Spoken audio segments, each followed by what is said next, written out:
के लिए, नहीं तो क्रिकेटर खेलेगा ना तो जिससे गेंद जाएगा ना दूर उसी से मंगवाता है, नहीं मंगवाता है, कहता तुम ही ने मारा है, नहीं तो इतने दूर में जाता तुम ही मारा है, कीचड़ में गया तब कीचड़ से तुम ही निकालो।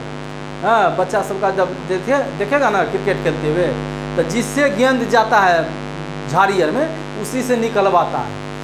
अब तो जगदीश चंद्र बसु जो हैं हंसे फेर में, अब कहा कि तुम ही निकालेगा, तुम ही ने फेंका था। अब जगदीश चंद्र बसु को झाड़ी में भेज दिया। संजोग से उसकी माँ जो है देख रही थी, संजोग की बात है, उसकी माँ देख रही थी करता क्या है सब। तो शाम का समय था, जगदीश चंद्र बसु झाड़ी में पहुंच गए।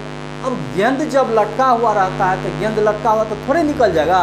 बच्चा सबको देखना, गेंद लटका हुआ पहले झाड़ी को हिलाएगा, नहीं गिरेगा लाठी लेगा, इधर से मुड़ेगा उसको, यही करता है। तो फिर भी जो है गेंद नहीं गिरे, लाठी ले ऐसे करके झाड़ी में मारे, गेंद है कि उसमें था पड़ा हुआ, निकलिए। उसकी माँ जो है ना देख रही थी, शाम वक्त था शाम का, इसीलिए उसकी माँ बोली इधर आओ बेटा, इधर आओ। बुलाया उसको, बोला एक बात जानता है बेटा? बोला क्या? शाम का जब समय है, अब धीरे धीरे पेड़ पौधा सब भी आराम कर रहा है, अब तुम उसको डिस्टर्ब मत करो, उसको मत कुछ करो, वह भी आदमी की तरह सोता और जगता है। उसकी माँ बोली जगदीश चंद्र बसु को कि आदमी की तरह पेड़ पौधे भी सोते और जगते हैं, इसीलिए अब उसको कुछ मत कहो, रात होने वाली है, काहे कि तुम उसको पीट रहा, डंगा रहा, गेंद निकलेगा कल निकाल लेना। यह बात जगदीश चंद्र बसु के दिमाग में भर गया कि क्या सच में पौधे भी सोते और जगते हैं, और किसी को कुछ नहीं बोला।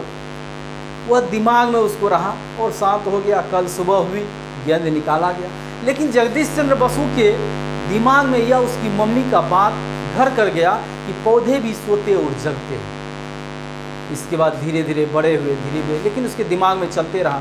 वह उच्च शिक्षा के लिए विदेश भी गए, और जब विदेश से आए तो वे जो है ये देखो कोलकाता के प्रेसिडेंसी कॉलेज में भौतिकी के प्रोफेसर बने।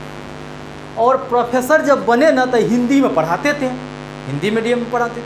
वहाँ के प्रोफेसर, वहाँ के और सब जो थे हेड जो थे वहाँ के, वो बोलते थे अंग्रेजी में पढ़ाइए, ये बेचारा हिंदी में चलता था। इनको जो है पेमेंट नहीं देता था, बोलता कि नहीं हुआ, एक 1/3 देंगे, बोला कि हम लेबे नहीं करेंगे पैसा। और वह बिना पैसे का काम करने लगे 3 साल तक। अंत में फिर से जब कमेटी बैठी तो कहा नहीं इसको दिया जाए, बेचारे गरीब हो चुके थे।